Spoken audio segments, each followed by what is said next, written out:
Hello, this is Mrs. Boots, and we're going to go through the practice problems for multiplying exponents. Remember, when you multiply, you add the powers. When you have parentheses to a power, you multiply the powers. So in number 1, we're multiplying. So that means we're going to add the exponents. This would give us a solution of a to the 6th. And number 2, we have parentheses to a power. So we would multiply the exponents, and we would get a to the 9th. Number 3 and number 4 are very similar. It looks like all I did was switch the exponents, which would be accurate. But remember, I actually have two things inside the parentheses, the negative sign and the x. So when we distribute, we're going to have negative 1 squared, and we're going to have x to the 5th squared. So negative 1 squared is a positive, which is awesome. We're going to multiply the 5 and the 2 and get 10. So my answer is just x to the 10th. So let's see how that changes for problem number 4. We distribute that 5th power.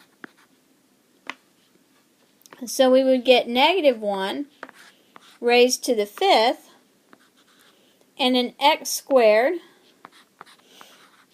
raised to the 5th. Now let's look at it. Negative 1 to the 5th gives me a negative because it's an odd power. X squared to the 5th, I'm still going to multiply those two exponents and I still get x to the 10th. Only this time it's a negative x to the 10th because of the negative sign in front. Number 5.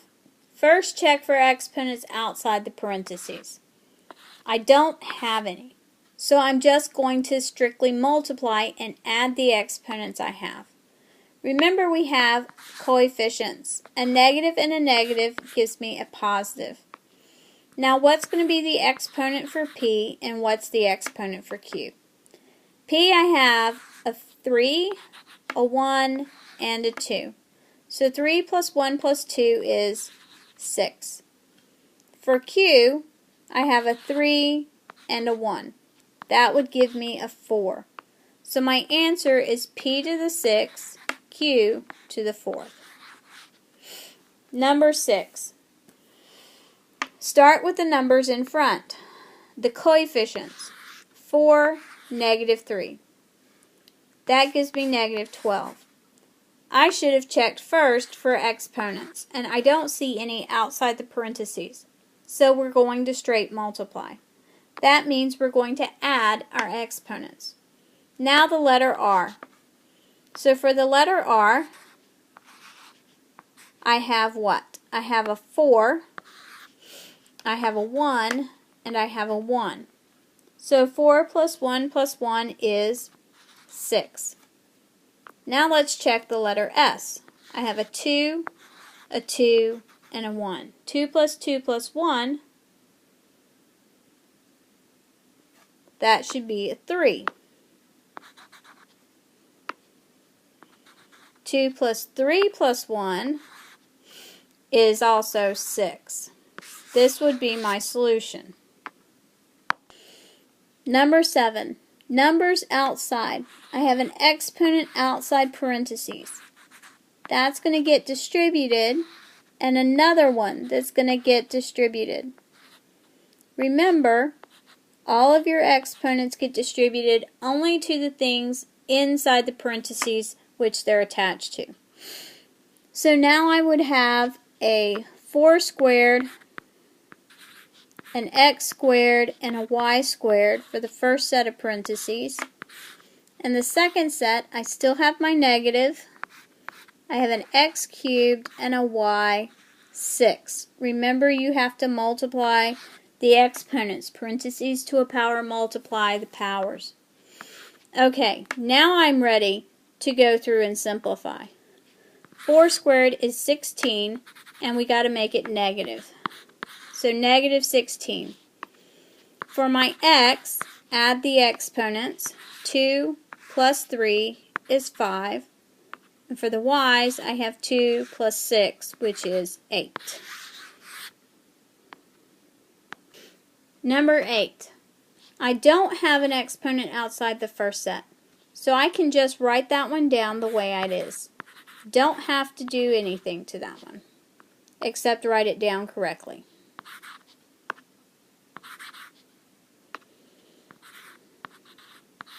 So now let's look at the second one. What would we get? Well, I have to distribute the 6 to everything inside. So that means I would have 2 to the 6th power, r, 2 times 6 is 12, and s to the 6th power. Okay, now it's time to simplify. Coefficients. I have 1 times 2 to the 6. 2 to the 6 is 64. Now my r's. So the exponent for r is a 3, and then I have a 12. 3 plus 12 is 15. Now the exponents for s's. I have a 5 and a 6. 5 plus 6 is 11. Number 9. This is where most students quit and give up and go home. Do I have parentheses to a power? No. I have multiplication. When you multiply, what do? You add the exponents. So let's pretend those x's aren't there. If I had p plus 5 plus p, I would come in and combine my like terms and get 2p plus 5. Well, that's exactly what we do. Only that is now the exponent. 2p plus 5. Simple, simple. Number 10. The exact same thing as number 9. When we multiply, we add the exponents. So I have 3 plus k minus 1. Again, combine like terms. That would just be k plus 2, because 3 minus 1 is 2. That is the exponent. Not for an x, though. It's an exponent for t. So I have t to the k plus 2 power. Number 11. When you multiply, you add the powers. It doesn't matter that they're fractions. I have 4 thirds plus 5 thirds. Okay, when you add fractions, remember you only add the numerators. The denominator is going to stay the same, but it has to be the same to start with. So mine is the same. They're both 3's, so I just add my numerator. 4 plus 5 is 9. Now reduce the fraction. Can you divide 9 by 3? Yes, it's 3. So my answer is 8 to that exponential power of 3. Well, can we do that? Yes, we can take 8 and cube it. It's a number. We would get 512. If it were a variable, I would just leave it as x cubed. Number 12. When you multiply, you add the powers. So I've got 3 divided by 2 plus 7 divided by 2. Do my denominators match? Yes. So I can add the fractions. 3 plus 7 is 10. Now, can we simplify that? Yes. 10 divided by 2 is 5. So this becomes 5 to the exponential power of 5. Well, 5 to the 5th power is 3,125. Number 13. Ignore the fractions. Parentheses to a power, we multiply the powers. So I have 4 thirds times 9 eighths. Okay, so I can reduce. 4 goes into 8 twice, and 3 goes into 9 3 times. So it's actually 3 over 2. So this is 16 to the 3 over 2, or 3 halves. Well, we just learned about that. I would write 16 under the radical. The value of the radical is the denominator, and the numerator is the power on the outside. So the square root of 16 is 4. We're then going to take that 4 and cube it. That would give us an answer of 64. 14. Parentheses to a power, multiply the powers. 3 divided by 2 times 10 over 6. Simplify. 2 goes into 10 5 times. 3 goes into 6 2 times. So my exponent becomes 5 over 2. Well, now we can put the 25 under the radical. The value of the radical is the denominator, and we're raising it to the power of the numerator. So I have the square root of 25, which is 5, raised to the 5th power. 5 to the 5th power, really big number, 3125. 3,125. Number 15. Remember, parentheses to a power, we're going to multiply the power. So that 5 over 2 gets distributed and multiplied times each exponent. So the 4 has an exponent of 1. It now has an exponent of 5 over 2. A had an exponent of 4, and we're going to raise it to the 5 over 2. B had an exponent of 8, and now we raise it to the exponent of 5 over 2. So I actually have 3 little baby problems. Let's start with the 4. We put it under a radical. The value is the denominator of the exponent. The numerator is the power. Now for my A's and B's. My A, when you multiply, you add the exponents. So I have 4 over 1 times 5 over 2. That's going to reduce to 10. So this becomes A to the 10th. My B, I have 8 over 1 times 5 over 2. Well, 2 goes into 8 4 times, and 4 times 5 is 20. Okay. Now let's go back. The square root of 4 is 2, and 2 raised to the 5th power is 32. So I have 32, A to the 10th, B to the 20th. Number 16. Parentheses to a power. Distribute and multiply that power. Everything gets that power, including the 16. So I have each term, each part of this term, since a monomial,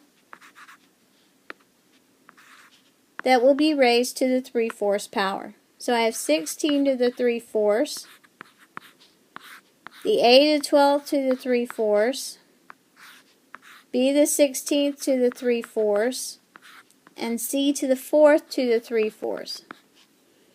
Okay, now let's simplify. 16 would go under the radical. The value of the radical is 4, and we're going to raise it to the 3rd power. The 4th root of 16 is 2. 2 cubed is what? 8. So I have an 8 as my very first part of my term. Now let's figure out the A. 12 times 3/4. Okay, so I divide 12 by 4 and I get 3. 3 times 3 is 9. So this becomes A to the 9th. Now let's do B.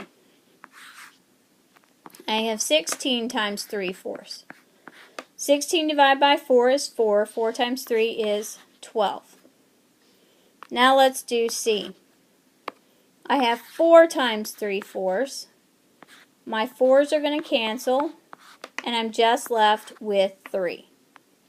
So I have C cubed, B to the 12th, and A to the 9th.